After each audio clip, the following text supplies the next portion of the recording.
There are people who are working in the IT section within the IBC. These people are still in employment. They are there. Who are used to steal this election.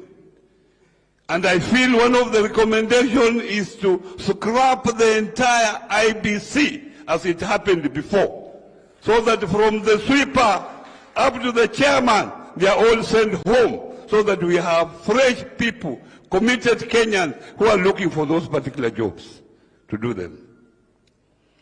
The other issue that we are focused on, this party discipline, buying of leaders, buying of members of parliament, in the name of going to State House, being told that you are coming here for development. You know very well there is devolution, money is going to counties, monies are going to constituencies in the name of CDF to help in development. What other development are you going to State House to get, these members of parliament? We cannot build democracy in this country, sustain it, if members of parliament are being bought day and night in the name of development. That is the third issue.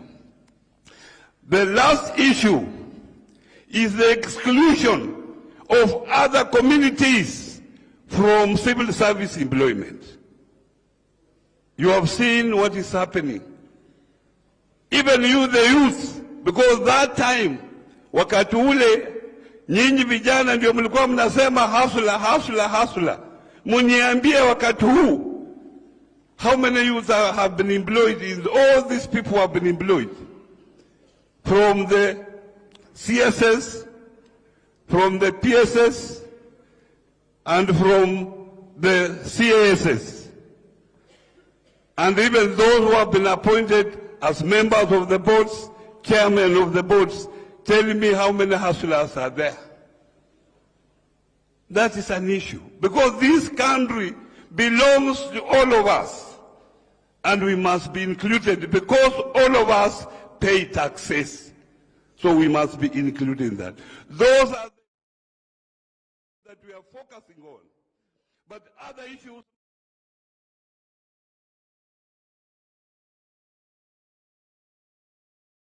The other day nikimaliza, I met one of them, and he was telling me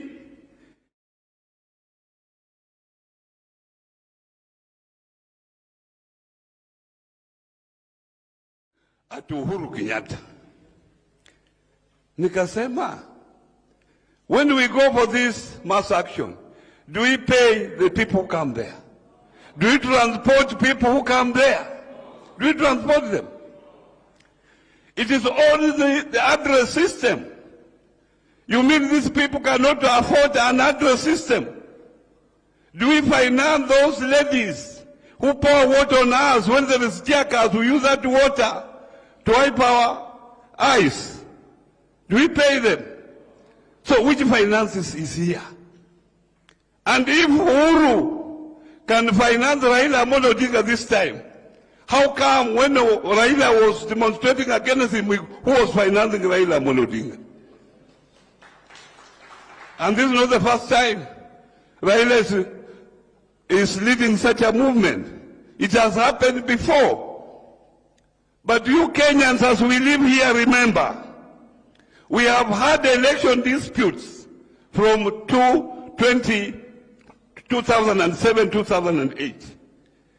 We lost so many lives. 2013, 2017, and now we are on 2022. We must have a lasting solution for this problem. If we have to have stability and economic growth in this country, we must have that. But the mwisho, I'm surprised when Ruto says that we can't borrow for current expenditure.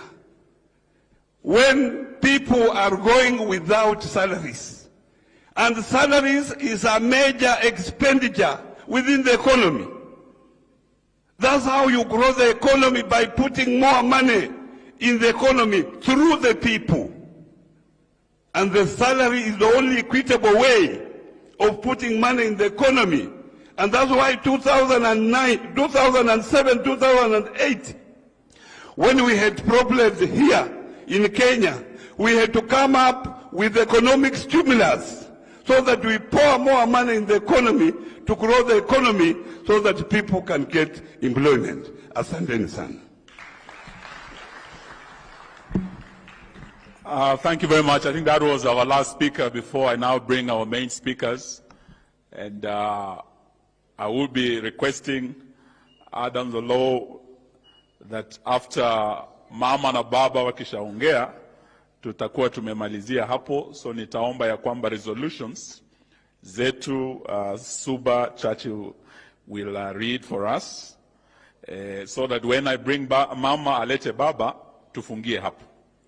But before we do that, I just want to say one or two words. First of all, to appreciate the comrades and the young people of this country. To appreciate civil society, our religious leaders, private sector, and all those who have walked this journey with us. What Oduor Ongwen said when he was opening these talks was that this place, this Ufungamano, where you are right now, are actually sacred political grounds. And the two leaders I'm about to bring to you have been part of that journey.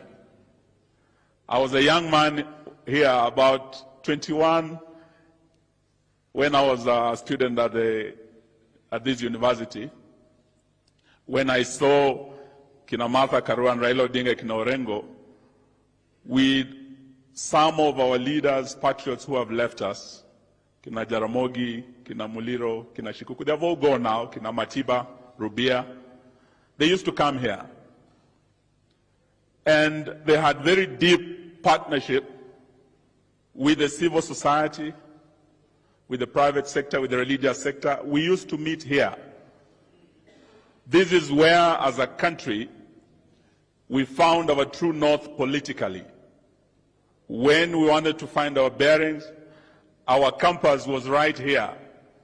This is where we came to chart the course and the way forward.